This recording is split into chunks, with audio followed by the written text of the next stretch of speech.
Praise the lord. దేవుని ఘనమైన నామమునకు మహిమ కలుగునుగాక. ప్రభు నామమున మీ అందరికీ హృదయపూర్వక వందనాలు. ఈ ఉదయకాలము దేవుని వాక్యాన్ని విందాం. కీర్తనలు 79:13.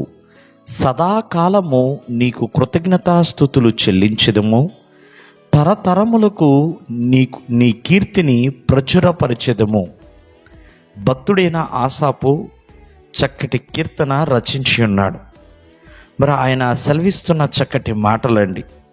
తరతరములు కూడా కృతజ్ఞతాస్తుతులు చెల్లిస్తాము, నీ కీర్తిని మేము ప్రకటిస్తాము, అంటే చాటిస్తాము అన్నట్లుగా. ప్రియమైన వర్లరా, ఇదని ముందు ఆలోచన చేద్దాం.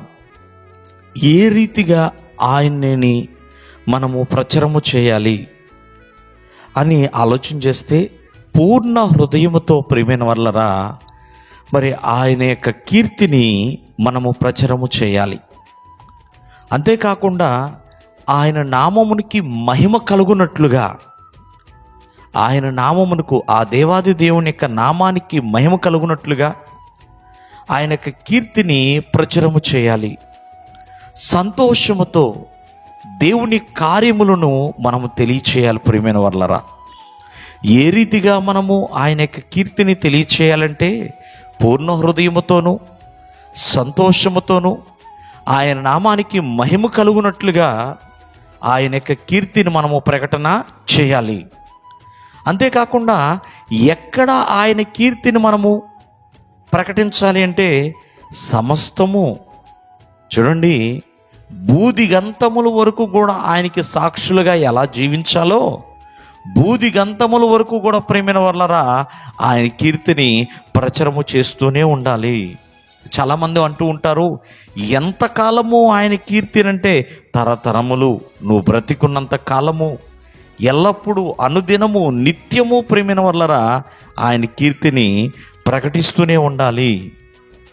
ఎప్పుడు ప్రకటించాలని కొంతమంది ఆలోచిస్తూ ఉంటారు.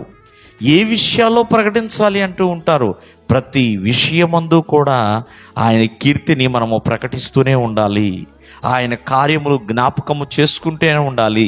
ఇతరులకు తెలియచేస్తూనే ఉండాలండి, ప్రియమైన వర్లరా. కావున ప్రతి ఒక్కరూ కూడా మనము దేవుని యొక్క కీర్తిని ప్రకటన చేస్తున్నప్పుడు, ప్రచురపరుస్తున్నప్పుడు ఆయనకి మహిమ రావాలి అనే విషయాన్ని మరవబాకండి. చాలామంది దేవుని కీర్తిని కొనియాడుతున్నారు, కానీ మహిమ కంటే అవమానము వచ్చే విధముగా ప్రచారం చేసేవాళ్ళు కూడా చాలామంది ఉన్నారండి.